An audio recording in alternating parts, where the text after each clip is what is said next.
언니, 아내 없어요? 지금 시간 없어요. 비행기 떠요. 아파트 복도에 민정이의 다급한 목소리가 울려 퍼졌어요. 초인종을 연달아 누르면서 문을 두드리고 있었죠. 이상하네. 분명히 집에 있을 텐데. 어머님이 휴대폰을 꺼내 제게 전화를 걸어보셨지만 계속 꺼져 있다는 안내만 나왔죠. 오빠한테 전화해봐라. 이 여편네가 대체 어디 간 거야? 책임감도 없이. 할인이는 엄마 품에 안겨서 영문을 모른 채 엘리베이터 쪽을 바라보고 있었어요. 오빠, 큰일 났어. 언니가 집에 없어. 초인종 아무리 눌러도 안 나와. 민정이의 목소리가 점점 날카로워졌어요. 오늘 오후 비행기를 타야 하는데 할인이를 맡길 사람이 없어진 거였거든요. 30분 뒤 다급하게 진우가 뛰어와서 집 문을 열었을 때 그들이 본 건 말끔히 정리된 빈 집이었어요. 화장대 위에는 결혼 반지와 신용카드만 덩그러니 놓여 있었죠. 그들은 몰랐어요. 이 모든 게 시작일 뿐이라는 걸 말이에요. 여러분의 구독과 좋아요는 더 많은 사연을 전해드리는 큰 힘이 됩니다. 안녕하세요. 저는 이서연이라고 합니다. 35살이고요. 지하철 청소 일을 하고 있습니다. 밤 11시부터 새벽 5시까지 지하철역을 청소하는 용역 일을 하죠. 결혼한 지 이제 3년이 되어 가는데 아이는 없어요. 시댁에서는 그래서 더 당연하게 여기는 것 같더라고요. 아이 없으니까 조카는 당연히 내가 봐야 한다고 말이에요. 오늘 들려드릴 이야기는 제가 결혼해서 처음으로 아니요라는 말을 생각해 본 날에 관한 거예요. 그것도 참 우습죠. 35살이 되어서야 거절이라는 걸 배우게 되다니 말이에요. 그날도 평소처럼 야간 근무를 마치고 새벽 5시쯤 집에 들어왔습니다. 수도권 외곽의 오래된 아파트 단지에 있는 우리 집이에요. 20년 넘은 아파트라 복도가 좀 어둡고 엘리베이터 소리도 시끄러워요. 하지만 전세금이 저렴해서 신혼 때부터 여기 살고 있죠. 진우는 아직 잠들어 있었고요. 저는 조용히 현관문을 닫고 화장실에서 씻었어요. 지하철역 청소를 하고 나면 몸에서 수독약 냄새가 많이 나거든요. 꼼꼼히 씻고 나서 거실 소파에 앉아 있었어요. 작은 것이지만 창이 동쪽으로 나 있어서 아침 햇살이 잘 들어와요. 창밖으로 해가 뜨는 게 보이더라고요. 여름이 막 시작되려는 때였거든요. 평상시라면 바로 잠자리에 들었을 텐데 그날은 왠지 잠이 안 왔어요. 소파에 기대어 앉아서 멍하니 창밖을 보고 있었죠. 그런데 오전 9시쯤 되니까 휴대폰이 난리가 났어요. 시댁 가족 단톡방에서 메시지가 쉴 새 없이 올라오는 거예요. 띠리링, 띠리링 계속 울려대더라고요.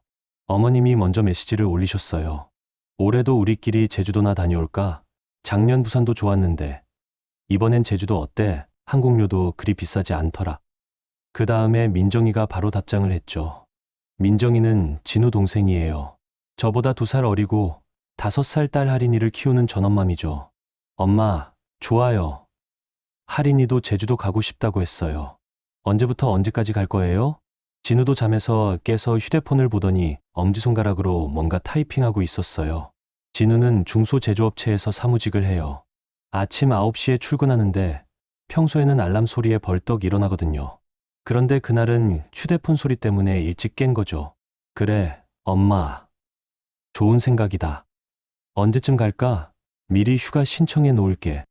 태호 씨도 메시지를 올렸어요. 민정이 남편이에요. 공무원이라 휴가 내기는 비교적 수월하죠. 저도 휴가 조정해서 맞춰볼게요. 며칠 정도 생각하고 계신가요?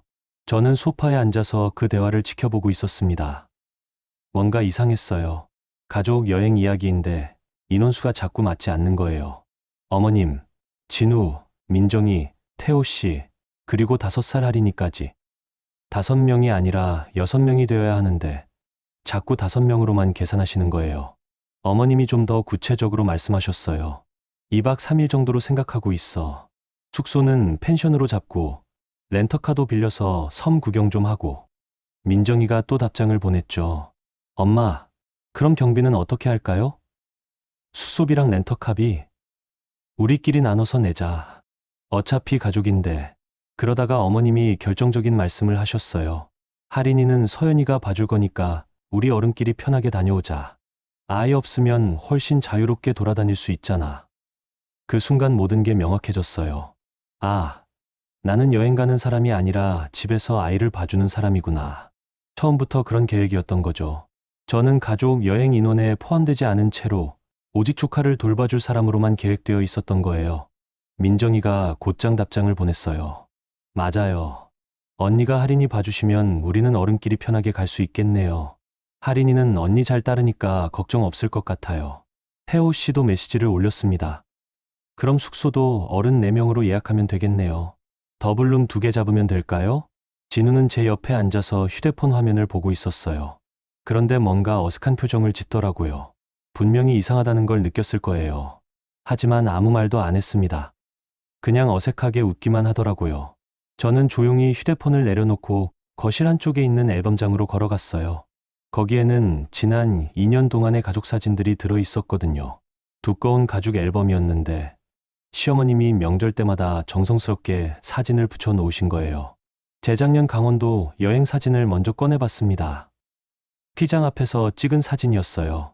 눈이 하얗게 쌓인 배경에서 어머님, 진우, 민정이 가족이 모두 웃고 있는 사진이었죠. 두꺼운 점퍼를 입고 목도리를 두른 모습들이 정말 행복해 보였어요. 저는 그 사진 속에 없었어요. 그때도 할인이를 집에서 봐드렸거든요. 그때가 생각났어요. 이번만 부탁해, 서연아. 할인이가 아직 어려서 여행 가면 오히려 힘들어할 것 같아. 어머님이 그렇게 말씀하셨었죠. 저는 네, 어머님. 걱정 마세요라고 대답했었어요. 작년 부산 여행 사진도 마찬가지였어요. 해운대 바닷가에서 찍은 가족 사진에는 역시 제가 없었죠. 파란 바다를 배경으로 모두들 밝게 웃고 있는 사진들이 여러 장 있었어요. 대신 현관 앞에서 손 흔들며 배웅하는 제 뒷모습만 한 장 있더라고요. 진우가 나가면서 찍은 사진이었어요. 그때도 똑같았어요. 서연이가 집에 있어야 우리가 편하지. 할인이도 이제 좀 컸으니까 어른들끼리 가자. 그렇게 말씀하시면서 출발하셨었거든요. 저는 현관 앞에서 조심히 다녀오세요 라고 인사했었죠. 앨범을 넘기면서 보니 명절 사진이나 가족 모임 사진에서도 비슷한 패턴이 보였어요.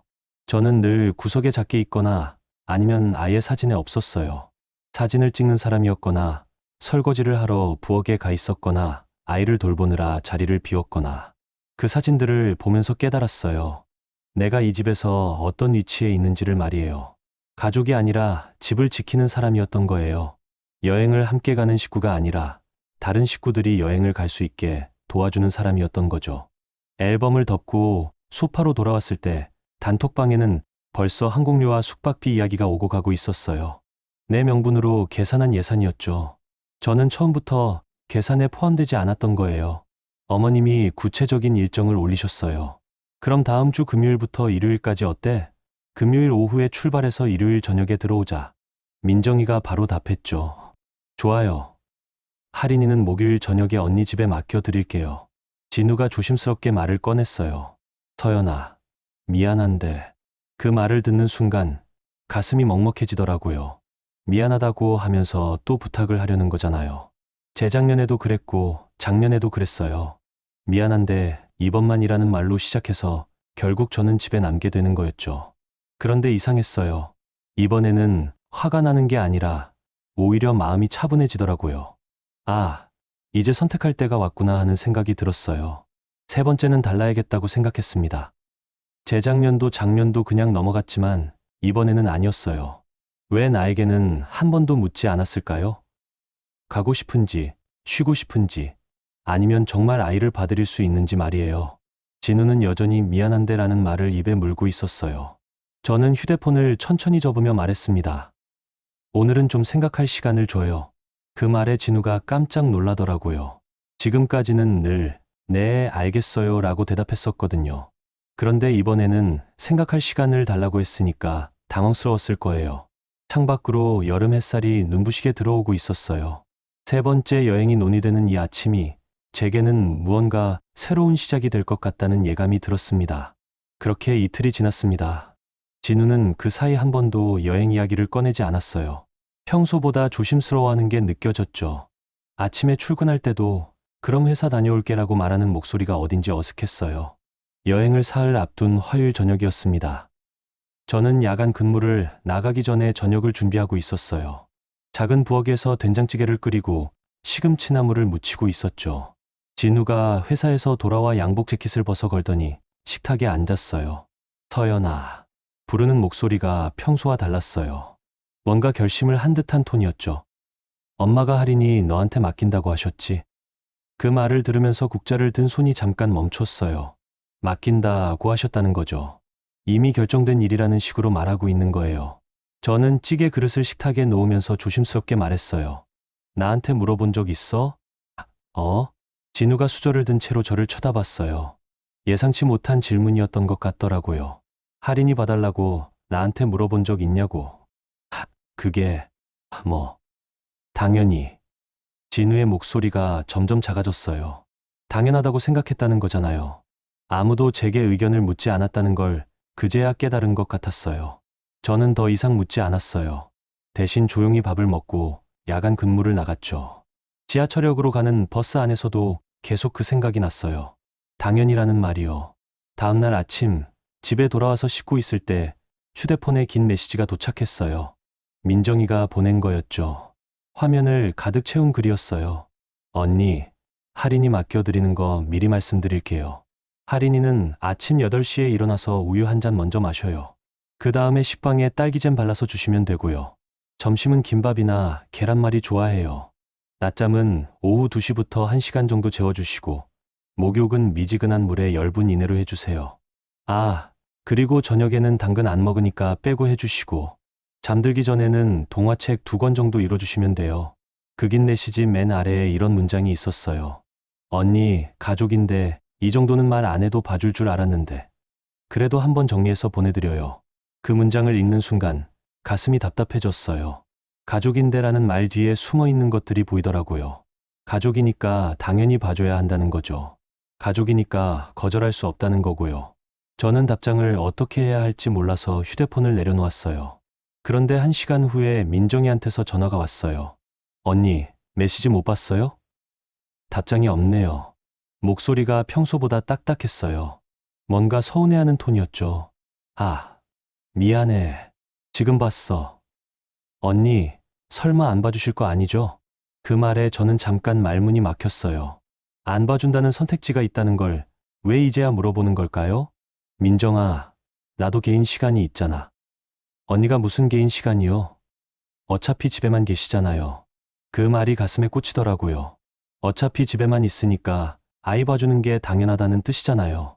제가 야간 근무를 한다는 것, 낮에는 쉬어야 한다는 것은 전혀 고려하지 않은 거예요. 민정아, 나도 일하고 있어. 밤에 일하고 낮에 쉬어야 해. 아, 그런 거야 할인이 낮잠 재우시면서 같이 주무시면 되잖아요. 언니, 설마 진짜 안 봐주실 거예요? 그럼 우리가 여행을 못 가는데. 목소리가 점점 높아지더라고요. 마치 제가 가족 여행을 방해하고 있다는 식으로 말하는 거예요. 왜 나 때문에 여행을 못 가는데? 할인이를 맡길 데가 없잖아요. 친정엄마는 허리가 아프시고 시어머님은 같이 가시는데 언니 말고 누가 봐줄 수 있어요? 저는 그 말을 들으면서 이상하다는 생각이 들었어요. 할인이는 5살이에요. 아빠인 태호 씨가 봐도 되는 나이죠. 그런데 왜 아빠는 선택지에도 없는 걸까요? 태호 씨는 왜 안 돼? 태호는 아이 돌보는 거 잘 몰라요. 남자들이 어떻게 애를 봐요. 그 순간 전화기 너머로 다른 목소리가 들렸어요. 시어머님 목소리였어요. 민정이가 어머님 집에서 전화를 하고 있었던 거죠. 민정아, 전화 이리 줘봐. 잠깐 후에 어머님이 전화를 받으셨어요. 서연아. 네, 어머님. 무슨 일이야? 민정이가 울고 있네. 민정이가 울고 있다는 말에 당황스러웠어요. 저는 그냥 당연한 질문을 했을 뿐인데 왜 우는 걸까요? 어머님, 저도 개인 일정이 있어서. 개인 일정이 뭐가 있어? 너 야간 근무하니까 낮에는 어차피 집에 있잖아. 할인이랑 같이 있으면 되지. 어머님도 민정이와 똑같은 말씀을 하시더라고요. 제가 집에 있다는 게 아이를 봐줘야 한다는 의미는 아닌데도 말이에요. 어머님, 그래도 미리 한 번은 물어봐 주셨으면. 물어보기는 뭘 물어봐. 가족끼리 그런 걸 일일이 물어봐야 해. 며느리가 희생해야 집안이 돌아가는 거지. 네가 안 도와주면 누가 도와줘? 그 말을 들으면서 가슴이 내려앉더라고요. 희생해야 한다는 말이요. 제가 이 집에서 희생하는 역할을 맡아야 한다는 거잖아요. 어머님, 가족이라면 서로 먼저 물어보는 게 순서 아닌가요? 순서? 뭔 순서야? 너 지금 나이가 몇 살인데 그런 소리 해. 시집 와서 3년 동안 뭘 배운 거야?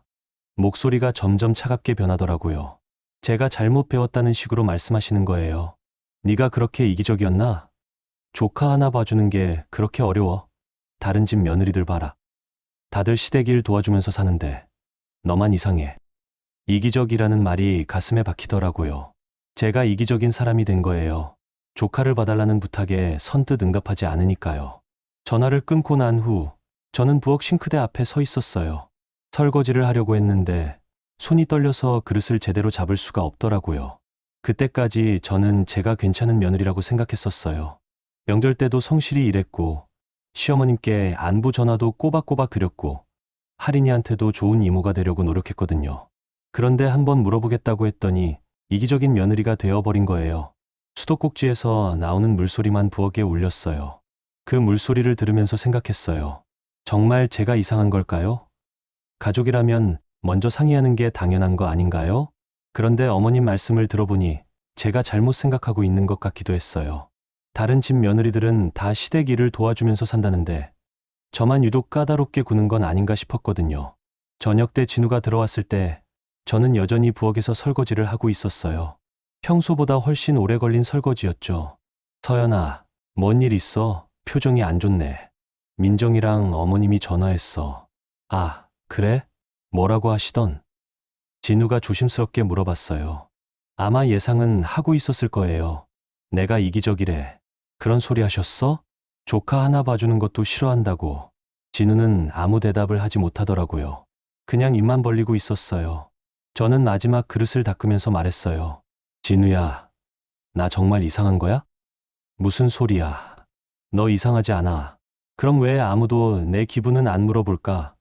할인이 봐주고 싶은지, 그날 다른 계획은 없는지. 진우가 한참 동안 말을 못하더라고요. 그러다가 작은 목소리로 말했어요. 우리가 너무 당연하게 생각했나 봐. 그 말을 듣고 나니 오히려 마음이 더 복잡해졌어요. 화가 나는 게 아니라 깊은 피로감이 몰려오더라고요. 이렇게 간단한 상해 한 번이 왜 이렇게 큰 문제가 되어야 하는지 이해할 수 없었어요. 그날 밤 야간 근무를 하면서도 계속 그 생각만 했어요. 지하철 바닥을 닦으면서 승강장을 청소하면서 계속 되뇌었죠. 내가 정말 이기적인 건가? 아니면 너무 당연한 걸 요구한 건가? 새벽에 집에 돌아와서도 잠이 오지 않았어요. 거실 소파에 앉아서 창밖을 보고 있었는데 이상한 예감이 들더라고요. 이 일이 여기서 끝나지 않을 것 같다는 느낌이었어요. 그 다음날 밤도 잠이 오지 않았어요. 야간 근무에서 돌아와 씻고 났는데 자꾸 어머님과 민정이가 하신 말들이 머릿속을 맴돌더라고요. 이기적이라는 말, 며느리가 희생해야 한다는 말, 다른 집 며느리들은 다 도와준다는 말들이요. 진우는 벌써 깊이 잠들어 있었어요. 코 고는 소리가 작은 방 안에 울리고 있었죠. 저는 이불을 살짝 걷고 거실로 나왔어요. 밤 2시쯤 되었을 거예요.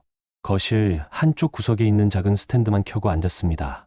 문득 시댁 앨범이 보였어요. 거실장 아래쪽에 있는 두꺼운 가죽 앨범이었죠. 평상시에는 잘 들춰보지 않았는데 그날 밤에는 왠지 보고 싶어졌어요. 제가 이 집에서 어떤 모습으로 살고 있었는지 확인하고 싶었거든요. 앨범을 무릎 위에 올려놓고 천천히 넘겨봤어요. 첫 장부터 차근차근 봤죠.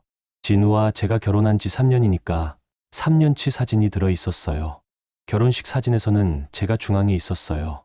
당연하죠. 신부니까요. 하얀 드레스를 입고 웃고 있는 제 모습이 있었고 양가 부모님들도 모두 행복해 보이셨어요. 그때는 정말 새로운 가족이 된다는 기분이었거든요. 그런데 페이지를 넘길수록 뭔가 이상해지더라고요.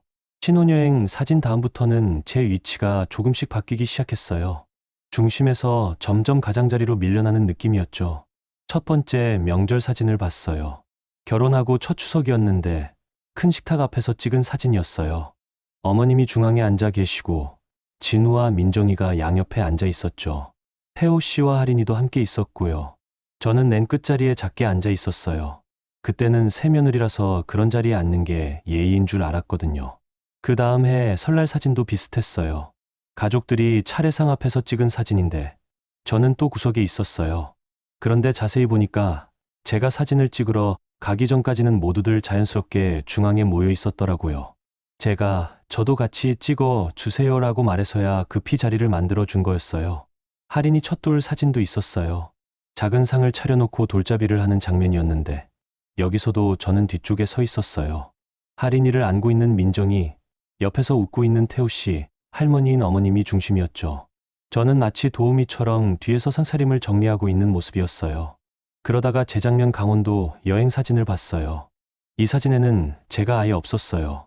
기장 앞에서 찍은 가족 사진, 펜션에서 찍은 저녁 식사 사진, 눈사람 만든 사진들, 모든 사진에 저는 없었죠.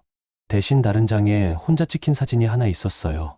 현관 앞에서 손을 흔들며 배웅하는 제 모습이었어요. 조심히 다녀오세요 라고 말하던 그 순간이었죠. 웃고는 있었지만 지금 보니까 어딘지 어색한 미소였어요. 그때 어머님이 뭐라고 하셨는지 기억났어요. 서연아, 할인이가 아직 어려서 여행 가면 힘들어할 것 같아. 이번엔 네가 봐줘라.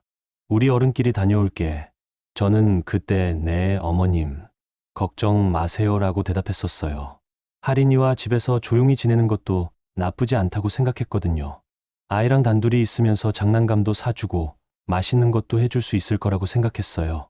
하지만 막상 가족들이 떠나고 나니까 뭔가 허전했었어요. 할인이는 중간중간 할머니는 언제 와요? 엄마는 언제 와요? 라고 물어봤고 저는 곧 와라고 대답하면서도 마음 한구석이 쓸쓸했었거든요.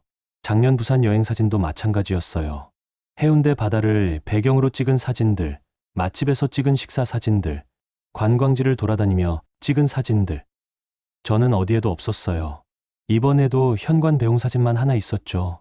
작년과 똑같은 자리에서 똑같은 포즈로 손을 흔들고 있는 제 모습이었어요.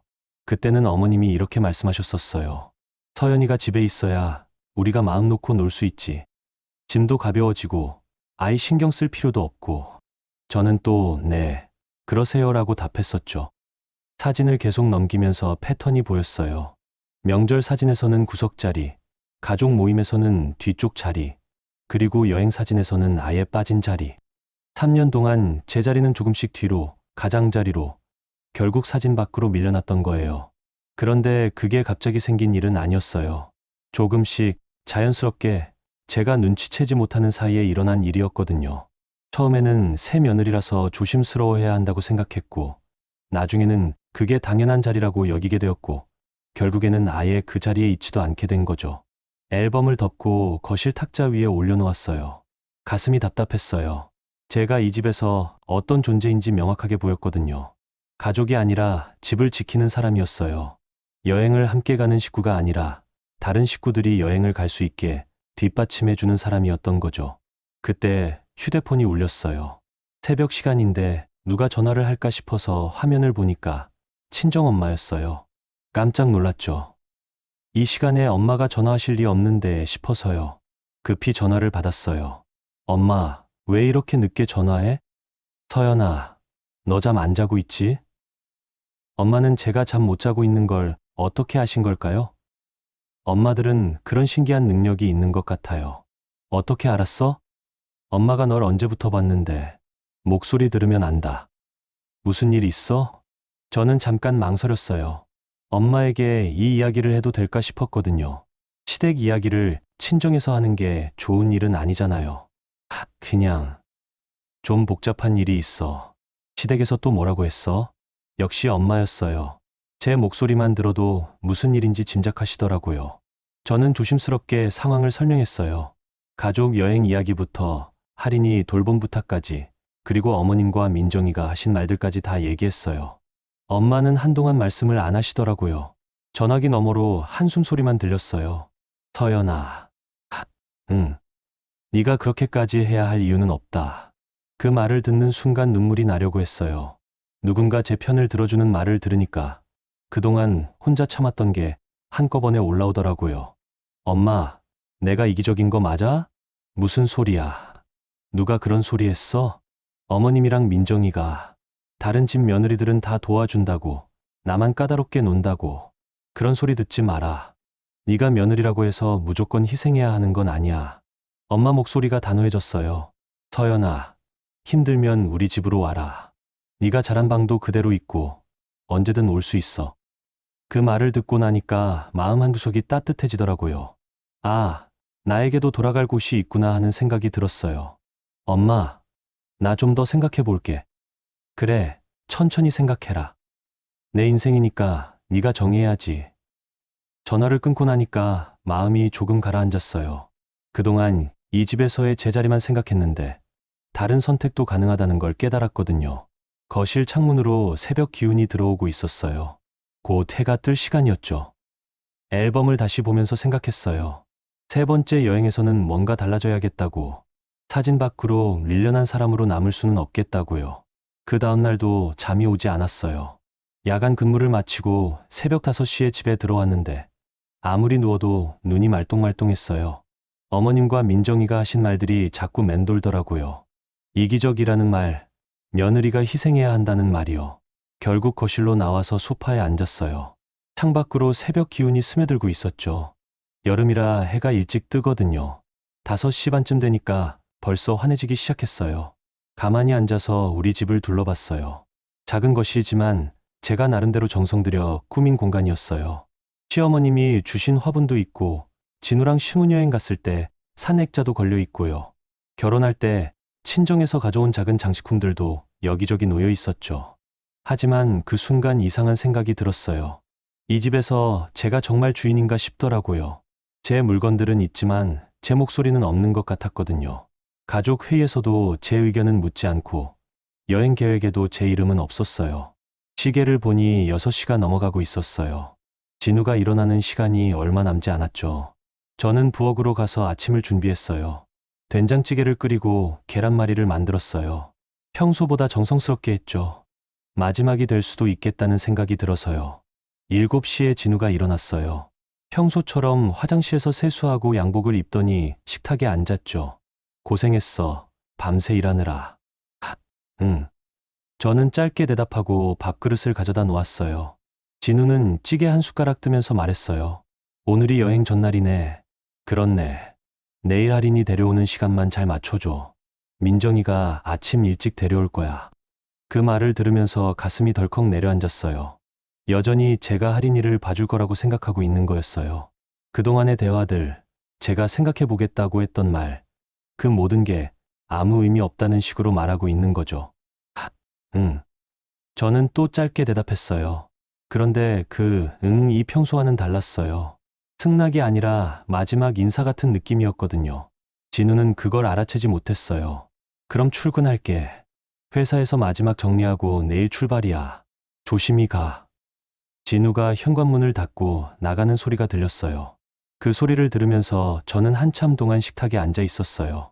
텅 빈 집 안에는 저 혼자만 남았죠. 그때 문득 깨달았어요. 아, 이제 정말 선택해야 할 때가 왔구나.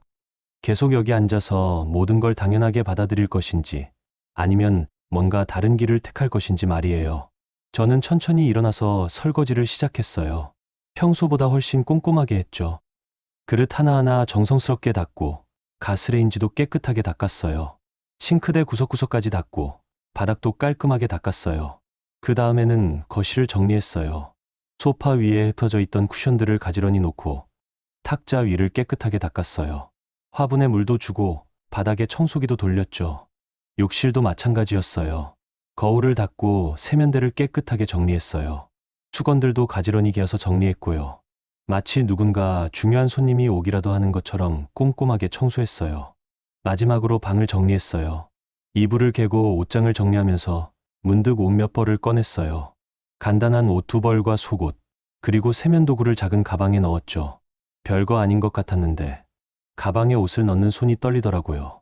가방을 다 싸고 나서 옷장 서랍을 열어봤어요. 거기에는 결혼반지와 시어머님이 주신 금목걸이, 그리고 비상용으로 쓰라고 하신 신용카드가 들어있었어요. 저는 반지와 신용카드를 꺼내서 화장대 위에 가지런히 놓았어요. 그 물건들을 내려놓으면서 이상한 기분이 들었어요. 가벼워지는 기분이었거든요. 무거운 짐을 벗어놓은 것 같은 느낌이었어요. 시계를 보니 오전 10시였어요. 집 안정리를 하는데 2시간이 걸린 거죠. 정말 깨끗해졌어요. 제가 이 집에 살았던 흔적은 거의 없었어요.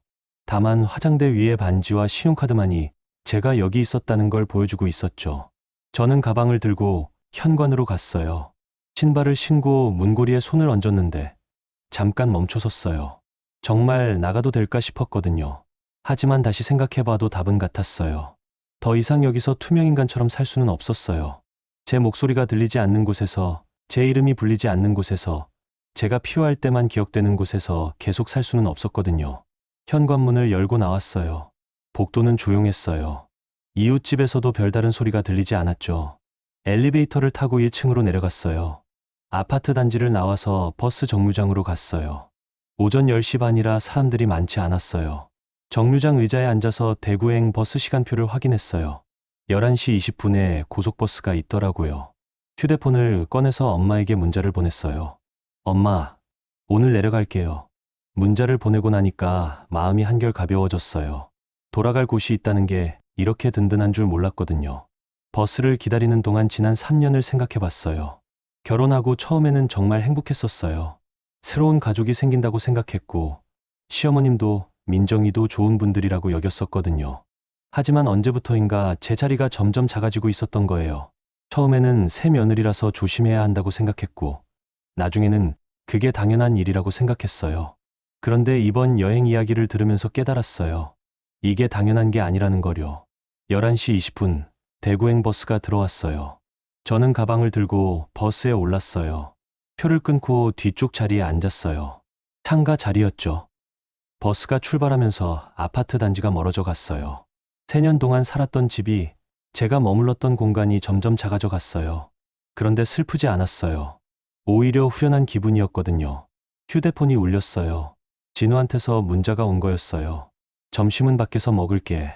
저녁에 봐. 저는 답장을 보내지 않았어요. 저녁에는 제가 그 집에 없을 테니까요. 버스는 고속도로에 접어들었어요. 창밖으로 초여름 풍경이 스쳐 지나갔어요. 푸른 논과 산들이 보이더라고요. 그 풍경을 보면서 생각했어요. 내일 아침 민정이가 할인이를 데려왔을 때 아무도 없는 집을 발견하게 될 거라는 거요. 그때가 되어서야 그들은 깨달을 거예요. 제가 얼마나 당연하지 않은 존재였는지를요. 3번의 여행에서 빠뜨린 사람이 사실은 그들의 여행을 가능하게 해주던 사람이었다는 걸 말이에요. 대구까지는 4시간 정도 걸려요. 저는 창밖을 보면서 조용히 미소 지었어요. 오랜만에 제가 주인공인 여행이었거든요. 그 다음날 아침 7시 반이었어요. 민정이 가족이 우리 집 앞에 도착했을 거예요. 저는 그때 친정집 마루에서 엄마가 끓여주신 미역국을 먹고 있었죠. 고향집 된장 맛은 정말 오랜만이었어요. 서연아, 많이 힘들었지? 엄마가 제 어깨를 토닥이며 말씀하셨어요. 어젯밤 늦게 도착해서 모든 이야기를 다 털어놓았거든요. 엄마는 화를 내지도 잔소리를 하지도 않으셨어요.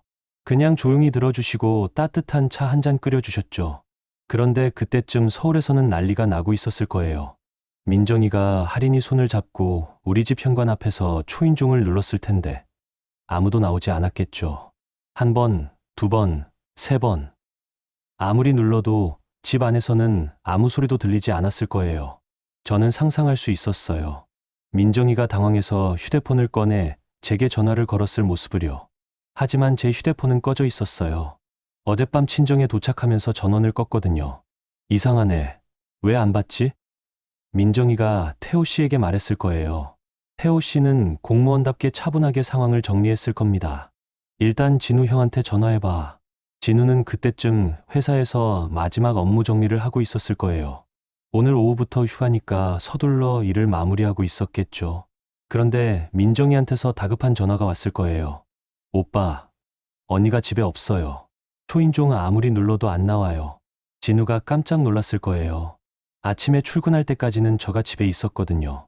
어디 갔을까 싶어서 제게 전화를 걸었겠지만 역시 연결되지 않았을 거예요. 일단 내가 지금 갈게. 거기서 기다려. 진우가 서둘러 회사를 나와서 우리 집으로 향했을 거예요. 그 사이 민정이는 할인이와 함께 아파트 로비에서 기다렸겠죠. 할인이는 아마 이모는 어디 갔어요? 라고 물어봤을 거고, 민정이는 곧 나올 거야 라고 대답했을 거예요. 30분 뒤에 진우가 도착했을 거예요. 다행히 집 비밀번호는 알고 있으니까 문을 열 수 있었겠죠. 하지만 집 안에 들어가서 본 광경은 예상과 달랐을 거예요. 거실은 말끔하게 정리되어 있었고 부엌도 깨끗했어요. 제가 어젯밤에 꼼꼼히 청소해 놓았거든요.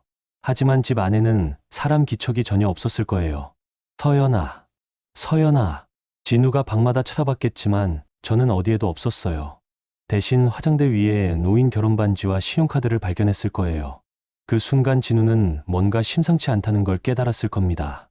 옷장을 열어봤을 때 옷 몇 벌이 없어진 걸 확인했을 거예요. 그제야 확실해졌을 겁니다. 제가 짐을 싸서 어딘가 간 거라는 거요. 오빠, 언니가 어디 간 거예요? 민정이가 다급하게 물어봤을 거예요. 할인이는 여전히 상황을 이해하지 못한 채 이모는 언제 와요? 라고 물어봤겠고요. 진우는 아마 한참 동안 말을 못했을 거예요. 어제까지만 해도 평범하게 내일 잘 부탁해라고 말했던 기억이 났을 테니까요. 제가 생각해 보겠다고 했던 말이 이런 뜻이었다는 걸 그제야 깨달았을 거예요. 그때쯤 시댁 단톡방이 난리가 났을 거예요. 민정이가 먼저 메시지를 올렸을 거예요. 언니가 집을 비운 것 같아요. 짐도 싸서 간 것 같고요. 어머님이 바로 답장을 보내셨을 거예요. 뭔 소리야? 서연이가 어디 갔다고? 태호 씨가 현실적인 문제를 제기했을 거예요. 그럼 할인이는 어떻게 하죠? 공항 가는 시간도 다 됐는데요. 그렇죠. 제주도행 비행기는 오후 2시였어요. 공항까지 가려면 최소한 11시에는 집을 나서야 했거든요. 하지만 할인이를 맡길 사람이 없으니까 갈 수가 없었던 거예요. 진우가 단톡방에 올렸을 거예요. 서연이한테 연락이 안 돼요. 휴대폰도 꺼져 있고요. 어머님이 화가 나셨을 거예요. 이게 뭔 일이야? 며느리가 책임감도 없이 어디로 간 거야? 하지만 그 순간 모든 게 명확해졌을 거예요. 제가 한 번도 네, 봐드릴게요 라고 대답한 적이 없다는 거요. 모두들 당연히 제가 봐줄 거라고 생각했지만 정작 저에게는 한 번도 제대로 물어보지 않았다는 거요. 시간은 계속 흘러갔어요. 11시, 12시. 공항 출발 시간이 다가올수록 상황은 더 절망적이 되었을 거예요. 태호 씨가 현실적인 계산을 했을 거예요. 항공료는 당일 취소라 환불이 안 될 것 같은데요. 렌터카 예약도 마찬가지였을 거예요. 제주도에서 쓸 렌터카, 숙박비, 모든 게 이미 결제된 상태였거든요. 내 명분으로 계획했던 모든 것들이요. 어머님이 다시 화를 내셨을 거예요. 서연이 때문에 여행이 다 망가졌네. 하지만 그때 태호 씨가 처음으로 단톡방에 제대로 된 의견을 올렸을 거예요. 어머님, 그런데 형수님이 언제 한 번이라도 봐주겠다고 확답한 적 있나요? 그 메시지가 올라오고 나서 단톡방이 잠깐 조용해졌을 거예요. 모두들 지난 대화를 다시 확인해 봤을 텐데 제가 명확히 승낙한 메시지는 어디에도 없었을 거거든요. 진우도 조심스럽게 거들었을 거예요. 우리가 너무 당연하게 생각했던 것 같아요. 그제야 어머님과 민정이가 자신들의 태도를 돌아봤을 거예요. 제가 가족인데 그 정도도 못해주냐는 말을 들으면서 어떤 기분이었을지를요. 저는 친정집에서 엄마와 함께 오래된 앨범을 보고 있었어요. 어릴 때 사진들이 나와 있는 앨범이었죠. 무속 일을 하셨던 아버지와 함께 찍은 사진도 있었어요. 남한테 피해 주면 벌 받는다. 아버지가 늘 하셨던 말씀이 생각났어요. 하지만 그 말이 남한테 당하기만 하라는 뜻은 아니었죠. 서로 존중하며 살라는 뜻이었을 거예요. 그날 오후 제주도행 비행기는 승객 4명을 태우지 못한 채 떠났을 거예요. 그리고 서울의 한 아파트에서는 가족들이 처음으로 침묵 속에 앉아 있었을 거예요. 그동안 너무 당연하게 여겼던 사람이 없는 자리에서 말이에요. 그날 오후 2시 제주도행 항공기는 정시에 출발했어요. 하지만 강 씨 가족 4명은 그 비행기에 타지 못했죠. 저는 그때 친정집 뒷마당에서 엄마와 함께 고추를 따고 있었어요. 오랜만에 하는 농사일이 손에 익지 않아서 서툴었지만 마음은 편안했어요. 서울에서는 그야말로 아수라장이 벌어지고 있었을 거예요. 진우가 가장 먼저 현실을 직시했을 거예요. 휴대폰으로 항공사에 전화를 걸어서 취소를 문의했겠지만 돌아오는 대답은 뻔했을 거예요. 당일 취소는 환불이 어렵습니다. 노쇼 처리되어서 전액 손실이에요. 내 명분 항공료가 80만 원 정도였을 거예요. 제주도 성수기 요금이었거든요. 그 돈이 그냥 날아간 거죠. 렌터카 업체에도 전화했을 겁니다. 역시 마찬가지였을 거예요. 당일 취소는 취소 수수료가 100%입니다. 숙박업소도 똑같았을 거예요. 2박 3일 펜션 예약이 모두 무산되면서 예약금도 날아갔을 거고요. 진우가 계산기를 두드려 봤을 때 총 손실 금액이 200만 원을 넘었을 거예요. 그 돈이 제 한마디 때문에 공중으로 사라진 거라고 생각했겠죠. 시댁 단톡방이 그때부터 뜨거워지기 시작했을 거예요. 어머님이 먼저 분노를 터뜨리셨을 거예요. 서연이 때문에 여행이 완전히 망가졌네. 돈도 얼마나 날아간 거야. 민정이도 거들었을 거예요. 언니가 이렇게 무책임한 줄 몰랐어요. 아무 말도 없이 집을 나가다니. 하지만 그때 태호 씨가 예상치 못한 반응을 보였을 거예요. 평소에는 시댁 눈치를 보며 조용히 있던 태호 씨가 처음으로 목소리를 낸 거죠. 그런데 어머님, 형수님이 언제 한 번이라도 보겠다고 확답한 적 있나요? 그 메시지가 단톡방에 올라오고 나서 잠깐 정적이 흘렀을 거예요. 모두들 그동안의 대화를 다시 생각해 봤을 테니까요. 어머님이 당황스러워하셨을 거예요. 그야 당연히 봐줄 거라고 생각했지. 가족인데 태호 씨가 다시 메시지를 올렸을 거예요. 가족이라면 더욱 먼저 물어봐야 하는 거 아닌가요? 형수님도 개인 일정이 있으실 텐데. 진우도 조심스럽게 거들었을 거예요. 그동안 엄마와 동생 사이에서 눈치만 보던 진우가 처음으로 제 편을 든 거죠. 엄마, 우리가 서연이한테 먼저 물어봤어야 했어. 너무 당연하게 생각했던 것 같아. 민정이가 발끈했을 거예요. 오빠도 이상하네요. 언니가 잘못한 건데 왜 우리를 탓해요? 하지만 태호 씨가 이번에는 아예 팩트를 들이댔을 거예요. 민정아, 네가 할인이 아빠인 나에게는 육아를 맡기지 않으면서 왜 형수님에게만 당연하게 요구하는 거야? 그 말에 민정이가 할 말이 없어졌을 거예요. 정말 그랬거든요. 태호 씨에게는 남자가 어떻게 애를 봐라고 하면서 저에게는 가족인데 당연히 봐야지라고 했으니까요. 어머님이 어쩔 줄 모르셨을 거예요. 그동안 며느리에게만 희생을 강요했던 자신의 태도가 명확하게 드러난 거거든요. 그래도 서연이가 말도 없이 나가는 건 잘못된 거 아니야? 진우가 이번에는 확실하게 말했을 거예요. 엄마, 서연이가 생각해 보겠다고 했을 때 우리가 제대로 들어줬어야 했어. 그렇죠. 저는 분명히 생각할 시간을 달라고 했었어요. 하지만 아무도 그 말을 진지하게 받아들이지 않았죠. 당연히 제가 승낙할 거라고 생각했으니까요. 단톡방이 한동안 조용해졌을 거예요. 각자 자신의 행동을 돌아보는 시간이었겠죠. 그런데 더 큰 문제가 터졌을 거예요. 이 일이 친척들 사이에 퍼지기 시작한 거죠. 시댁 친척 단톡방에 누군가 이런 메시지를 올렸을 거예요. 큰집 며느리가 조카 맡기기 싫다고 집을 나갔다며? 소문은 눈덩이처럼 커져갔을 거예요. 그런데 반응이 예상과 달랐을 거예요. 어떤 사촌이 이렇게 답했을 거거든요. 그럼 그럴 만했겠지. 서연이가 원래 말 없이 참는 성격인데 그런 애가 집을 나갈 정도면 얼마나 속상했겠어. 다른 친척도 거들었을 거예요.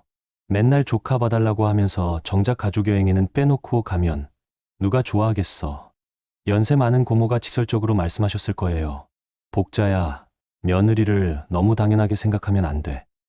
요즘 며느리들은 예전과 달라. 그 메시지들을 보면서 어머님이 충격을 받으셨을 거예요. 친척들조차 제 편을 들고 있다는 걸 알았으니까요. 심지어 시아버지의 형님 댁 며느리까지 가세했을 거예요. 저도 비슷한 경험이 있어요. 시댁에서 당연하게 생각할 때는 정말 서러워요. 친척 단톡방이 완전히 제 편으로 기울어지기 시작한 거죠. 어머님과 민정이가 예상했던 것과는 정반대 상황이었을 거예요. 오후 4시쯤 어머님이 처음으로 제게 직접 전화를 거셨을 거예요. 하지만 제 휴대폰은 여전히 꺼져 있었죠. 연결되지 않는 통화음만 계속 들렸을 거예요. 진우도 몇 번이나 전화를 걸었겠지만 마찬가지였을 거고요. 저녁 때가 되어서야 어머님이 무거운 마음으로 단톡방에 메시지를 올리셨을 거예요. 서연이한테 연락이 안 되네. 어디 있는지 걱정된다. 하지만 그때는 이미 늦었어요. 하루 종일 단톡방에서 저를 탓하던 메시지들이 그대로 남아 있었거든요. 나중에 제가 그 메시지들을 본다면 어떤 기분일지 어머님도 짐작하기 시작하셨을 거예요. 태호 씨가 마지막으로 현실적인 조언을 했을 거예요. 어머님, 형수님이 돌아오시려면 우리가 먼저 사과해야 할 것 같아요. 그 말에 어머님과 민정이가 처음으로 자신들의 잘못을 인정하기 시작했을 거예요. 하지만 이미 상처는 깊어져 있었죠. 저는 친정집에서 평안한 저녁을 먹고 있었어요. 엄마가 해주신 된장찌개와 김치전, 그리고 마당에서 따온 상추와 함께 말이에요. 오랜만에 마음 편히 먹는 밥이었어요. 서연아, 휴대폰 좀 켜놔라. 걱정할 수도 있잖아. 엄마가 조심스럽게 말씀하셨어요. 조금 더 있다가 켤게요, 엄마. 저는 아직 그들의 목소리를 들을 준비가 되지 않았어요. 하루 종일 저를 탓했던 사람들의 뒤늦은 후회를 듣기에는 상처가 너무 깊었거든요. 그날 밤 서울에서는 아무도 잠들지 못했을 거예요. 어머님은 며느리를 잃을까봐 걱정하셨을 거고, 민정이는 오빠 부부 사이에 금이 갈까봐 불안해했을 거고, 진우는 제가 영영 돌아오지 않을까봐 두려워했을 거예요. 하지만 저는 3년 만에 처음으로 깊이 잠들었어요. 아무도 저를 당연하게 여기지 않는 곳에서, 아무도 저에게 희생을 강요하지 않는 곳에서 말이에요. 그 일이 있고 나서 석 달이 지났어요. 저는 그동안 친정집에서 지내면서 여전히 지하철 청소 일을 계속했어요. 대구에서도 지하철역이 있으니까 일자리를 구하는 건 어렵지 않았거든요. 다만 야간 근무가 끝나고 나서 친정집으로 돌아가는 길이 참 평안했어요. 엄마는 한 번도 서울로 돌아가라는 말씀을 하지 않으셨어요. 대신 네가 편한 대로 해라라고만 말씀하셨죠. 아버지가 돌아가신 후 혼자 지내시던 엄마에게도 제가 있으니까 좋으시는 것 같았어요. 진우는 그 석 달 동안 20번도 넘게 대구로 내려왔어요. 처음에는 2주에 한 번씩 왔다가 나중에는 한 달에 두세 번 정도로 줄어들긴 했지만요. 올 때마다 미안하다는 말부터 했어요. 서연아, 정말 미안해. 내가 너무 눈치 없었어. 엄마도 민정이도 다 반성하고 있어. 이제 정말 달라질 거야. 진우는 그런 말들을 반복했어요. 처음 몇 번은 마음이 흔들렸어요. 결혼할 때의 마음도 생각났고, 그래도 3년을 함께 산 사이인데 싶기도 했거든요. 하지만 시간이 지날수록 확실해졌어요. 저는 예전처럼 돌아갈 수 없었어요. 그냥 미안하다는 말만으로는 안 되는 거였어요. 뭔가 확실한 변화가 있어야 했죠. 어느 토요일 오후였어요. 진우가 또 내려왔는데 이번에는 좀 달라 보였어요.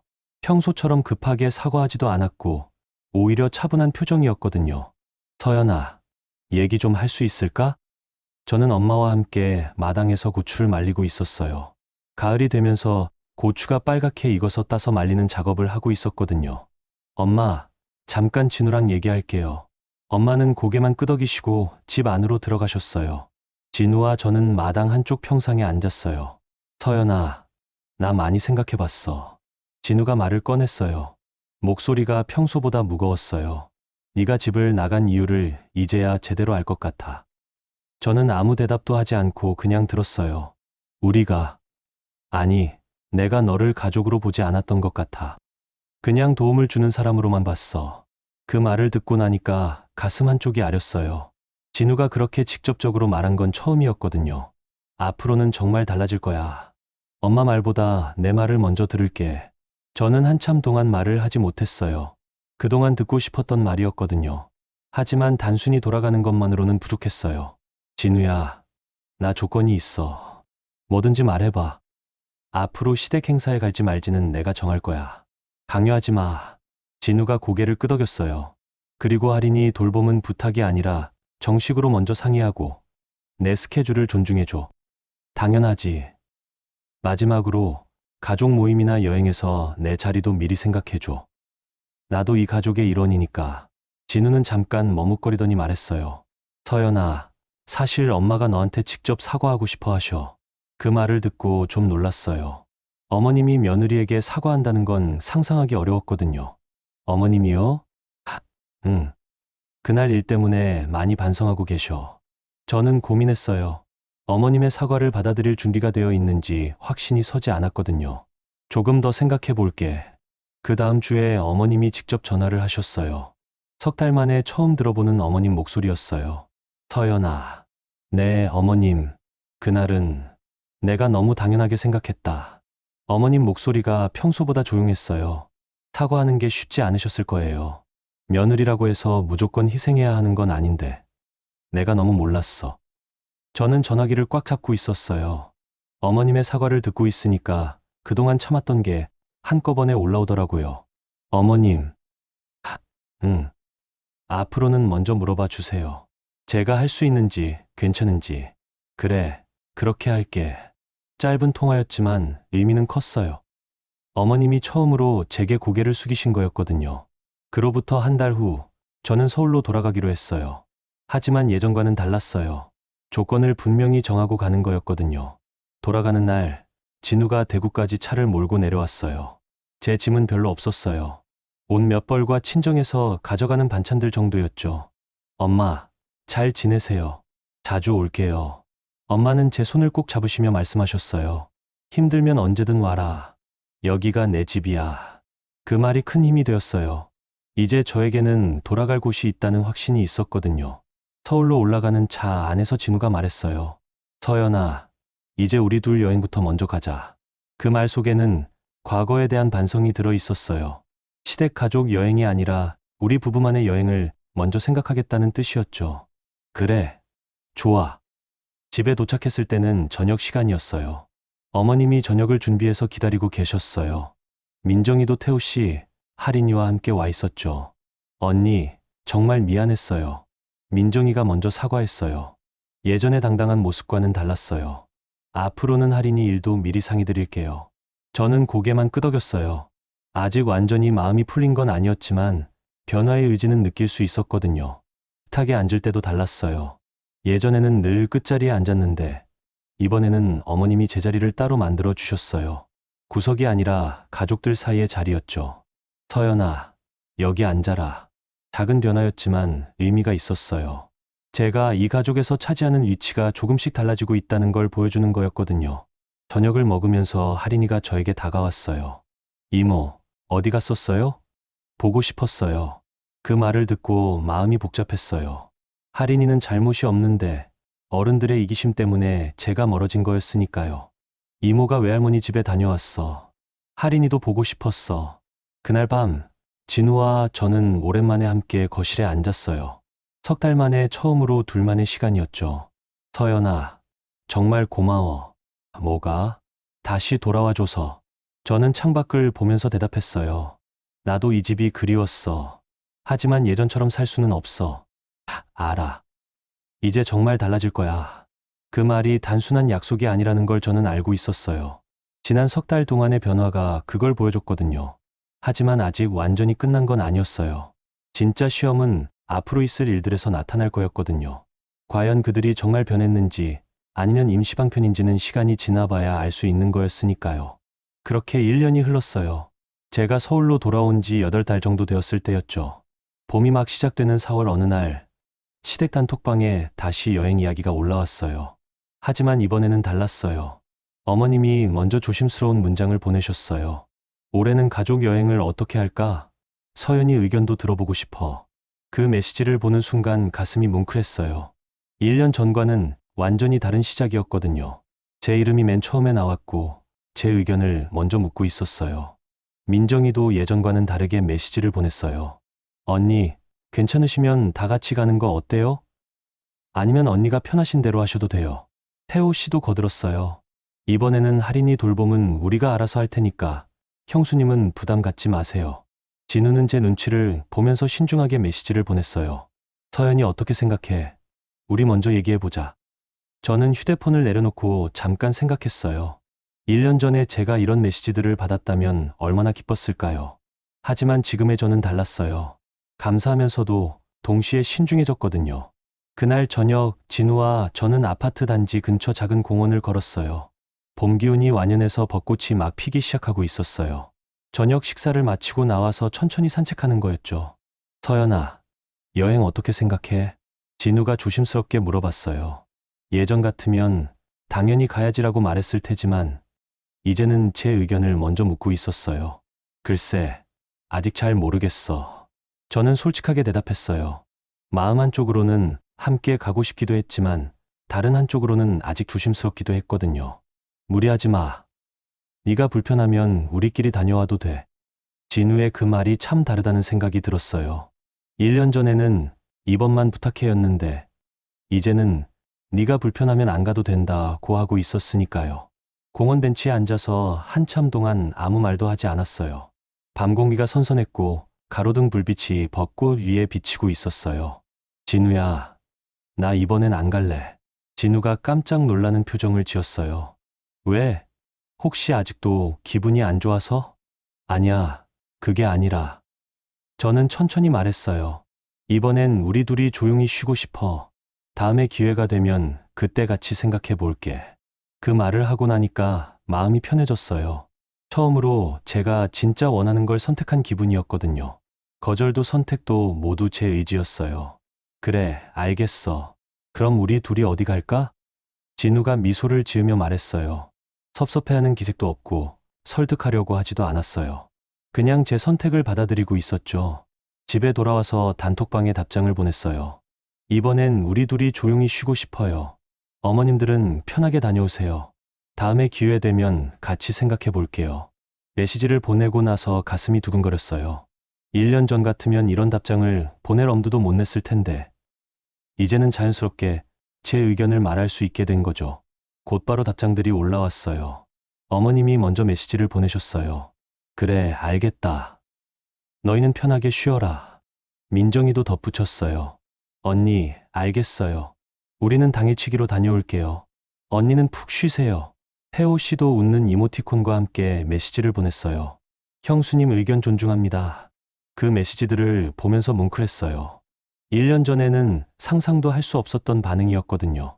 제가 거절했는데도 아무도 화를 내거나 타박하지 않았어요. 그냥 담담하게 받아들이고 있었죠. 다음날 아침, 진우가 출근 준비를 하면서 말했어요. 서연아, 이번 주말에 우리 둘이 어디 갈까? 온천이라도 다녀올까? 좋아. 오랜만에 둘이서 여행 가는 거네. 정말 오랜만이었어요. 결혼한 지 4년이 되어 가는데 부부만의 여행은 신혼여행 이후 처음이었거든요. 그 주말, 저희는 정말로 온천 여행을 다녀왔어요. 작은 온천 펜션에서 이틀을 지냈는데 정말 편안했어요. 누구 눈치 볼 것도 없고 누구를 돌봐야 할 일도 없었거든요. 온천에 몸을 담그고 있으면서 진우가 말했어요. 서연아, 미안하다는 말 이제 그만할게. 왜? 계속 미안하다고 하는 것도 이상하잖아. 이제는 앞으로만 생각하자. 그 말이 참 좋았어요. 과거에 매달리지 않고 앞으로 나아가겠다는 의지가 느껴졌거든요. 그래, 좋아. 온천에서 돌아온 다음 주 시댁에서 여행을 다녀오셨어요. 당일치기였지만 즐거우셨던 모양이었어요. 어머님이 전화를 하셔서 여행 이야기를 들려주셨는데 예전처럼 네가 없어서 아쉬웠다는 말은 하지 않으셨어요. 대신 너희는 잘 쉬었냐고 물어보셨죠. 그 작은 변화가 참 의미 있었어요. 이제 제가 없다고 해서 아쉬워하거나 섭섭해하지 않는다는 뜻이었거든요. 저는 선택할 수 있는 사람이 되었고 그 선택은 존중받고 있었어요. 어느 날 저녁 하린이와 함께 시간을 보내면서 생각했어요. 이제 저와 하린이의 관계도 달라졌어요. 예전에는 의무적으로 돌봐야 하는 아이였다면 지금은 진짜 조카로 만나고 있었거든요. 부담 없이 자연스럽게 말이에요. 이모, 우리 언제 또 놀아요? 하린이가 물어봤을 때 저는 미소 지으며 대답했어요. 하린이가 놀고 싶을 때 이모도 시간 될 때 놀자.